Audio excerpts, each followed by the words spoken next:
এই ভিডিଓରେ ଆମେ ଜାଣିବା ଯେଉଁମାନେ ସୁଭଦ୍ରା ଟଙ୍କା ଆଦୌ ପାଇନାହାନ୍ତି ସେମାନେ ପାଇବେ କି ନାହିଁ, ଆଉ ଯେଉଁମାନେ ଚତୁର୍ଥ କିସ୍ତି ପର୍ଯ୍ୟନ୍ତ ପାଇଛନ୍ତି 20,000 ଟଙ୍କା ସେମାନେ ପଞ୍ଚମ କିସ୍ତି ପାଇବେ କି ନାହିଁ, ଆଉ କେବେ ପାଇବେ, କେଉଁ ତାରିଖରେ ପାଇବେ, ସବୁ ଏ ଭିଡ଼ିଓରେ ଆମେ ଜାଣିବା। ତା ପୂର୍ବରୁ ଏ ଭିଡ଼ିଓକୁ ଆପଣ ଗୋଟେ ଲାଇକ୍ କରିଦିଅନ୍ତୁ ଆଉ ଏମିତି ନୂଆ ନୂଆ ଭିଡ଼ିଓ ଦେଖିବା ପାଇଁ ଚ୍ୟାନେଲକୁ ସବସ୍କ୍ରାଇବ୍ କରି ରଖିଥାନ୍ତୁ। ସୁଭଦ୍ରା ପଞ୍ଚମ କିସ୍ତି ଟଙ୍କା କେବେ ଆସିବ? ନୋଟ୍ କରନ୍ତୁ ତାରିଖ। ଏମାନେ ପାଇବେ 25,000।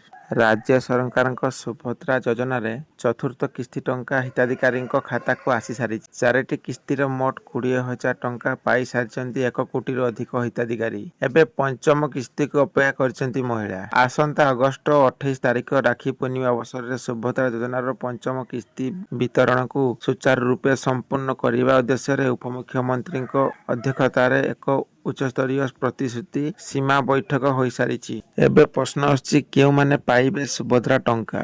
ରାଜ୍ୟ ସରକାରଙ୍କ ସୁଭଦ୍ରା ଯୋଜନାର ଚତୁର୍ଥ କିସ୍ତି ଟଙ୍କା ହିତାଧିକାରୀଙ୍କ ଖାତାକୁ ଆସିସାରିଛି। 4ଟି କିସ୍ତିର ମୋଟ 20,000 ଟଙ୍କା ପାଇସାରିଛନ୍ତି 1 କୋଟିରୁ ଅଧିକ ହିତାଧିକାରୀ। ସେଭଳି ଚତୁର୍ଥ କିସ୍ତି ପାଇନଥିବା 1 ଲକ୍ଷରୁ ଅଧିକ ମହିଳାଙ୍କ ଖାତାକୁ ଭେରିଫିକେସନ ପରେ ଗତ ମେ 4 ତାରିଖରେ ଆସିଛି ସୁଭଦ୍ରା ଟଙ୍କା। ଏବେ ପଞ୍ଚମ କିସ୍ତିକୁ ଅପେକ୍ଷା କରିଛନ୍ତି ମହିଳା। ସମସ୍ତ ଯୋଗ୍ୟ ହିତାଧିକାରୀଙ୍କ ନିକଟରେ ଯେଭଳି ଭାବେ ସୁଭଦ୍ରା ପହଞ୍ଚିବ ସେ ନେଇ ଯୋଜନା ଉପରେ କାର୍ଯ୍ୟ କରୁଛନ୍ତି ରାଜ୍ୟ ସରକାର। ଗତ ମାର୍ଚ୍ଚ 8 ତାରିଖ ଅର୍ଥାତ୍ ମହିଳା ଦିବସ ଅବସରରେ ରାଜ୍ୟର କୋଟିଏରୁ ଅଧିକ ହିତାଧିକାରୀଙ୍କ ଖାତାକୁ ଆସିଲା ସୁଭଦ୍ରା ଯୋଜନା ଟଙ୍କା। ତେବେ ପଞ୍ଚମ କିସ୍ତି ଟଙ୍କା କେବେ ଆସିବ, କେଉଁମାନେ ପାଇବେ? ସମସ୍ତ ଯୋଗ୍ୟ ହିତାଧିକାରୀଙ୍କ ନିକଟରେ ସୁଭଦ୍ରା ଯୋଜନା ଟଙ୍କା ପହଞ୍ଚାଇବା ନେଇ ପୂର୍ବରୁ ବି ଘୋଷଣା କରିସାରିଛନ୍ତି ରାଜ୍ୟ ସରକାର।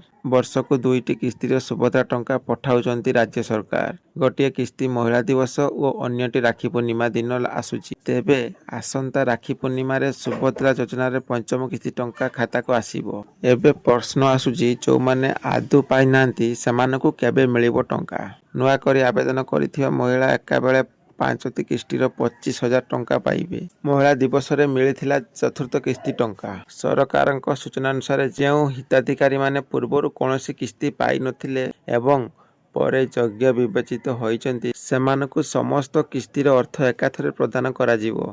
ଅର୍ଥାତ୍ ଯଦି ଜଣେ ନୂଆ ଯୋଗ୍ୟ ହିତାଧିକାରୀ 5ଟି କିସ୍ତିରୁ ବଞ୍ଚିତ ଥିଲେ ତେବେ ସେ ଏକକାଳୀନ 25,000 ଟଙ୍କା ପାଇପାରିବେ। ଏହି ଅର୍ଥ ସିଧାସଳଖ ଡିବିଟି ମାଧ୍ୟମରେ ଆପଣଙ୍କ ବ୍ୟାଙ୍କ ଖାତାକୁ ପଠାଯିବ। କେଉଁମାନେ ପାଇବେ ସୁଭଦ୍ରା ଟଙ୍କା? ପୂର୍ବରୁ 4ଟି କିସ୍ତିର ମୋଟ 20,000 ଟଙ୍କା ଲେଖାଏଁ ପାଇସାରିଛନ୍ତି ରାଜ୍ୟର 1 କୋଟିରୁ ଅଧିକ ମହିଳା, କିନ୍ତୁ ଅଯୋଗ୍ୟ ହିତାଧିକାରୀଙ୍କୁ ଏଥିରୁ ବାଦ୍ ଦେଇଛନ୍ତି ରାଜ୍ୟ ସରକାର। ପରେ ପୁନଃ ସମୀକ୍ଷା ବେଳେ କିଛି ହିତାଧିକାରୀଙ୍କୁ ପୁଣି ଥରେ ସୁଭଦ୍ରା ଯୋଜନାରେ ସାମିଲ କରାଯାଇଥିଲା। ଅତି ସହଜରେ ବୁଝିବାକୁ ଗଲେ ଆସନ୍ତା ଅଗଷ୍ଟ 28 ତାରିଖରେ ପୁଣି 5,000 ଟଙ୍କା ଲେଖାଏଁ ପାଇବେ ସୁଭଦ୍ରା ହିତାଧିକାରୀ। ସମସ୍ତ ଯୋଗ୍ୟ ହିତାଧିକାରୀଙ୍କ ଖାତାକୁ ଯିବ 5,000 ଟଙ୍କା। ଓଡ଼ିଶାରେ ପ୍ରଥମ ଥର ପାଇଁ ବିଜେପି ସରକାର ଗଠନ କରିବା ପରେ ସୁଭଦ୍ରା ଯୋଜନାର ଶୁଭାରମ୍ଭ ହୋଇଥିଲା। ରାଜ୍ୟର 1 କୋଟିରୁ ଅଧିକ ମହିଳାଙ୍କୁ ଅର୍ଥାତ୍ ଭାବେ ସ୍ୱାବଲମ୍ବୀ କରିବା ଉଦ୍ଦେଶ୍ୟରେ ଏଭଳି ଯୋଜନା ହାତକୁ ନେଇଥିଲେ ରାଜ୍ୟର ମୋହନ ମାଝୀ ସରକାର। ଏମିତି ନୂଆ ନୂଆ ଖବର ପାଇଁ ଚ୍ୟାନେଲକୁ ସବସ୍କ୍ରାଇବ୍ କରି ରଖନ୍ତୁ।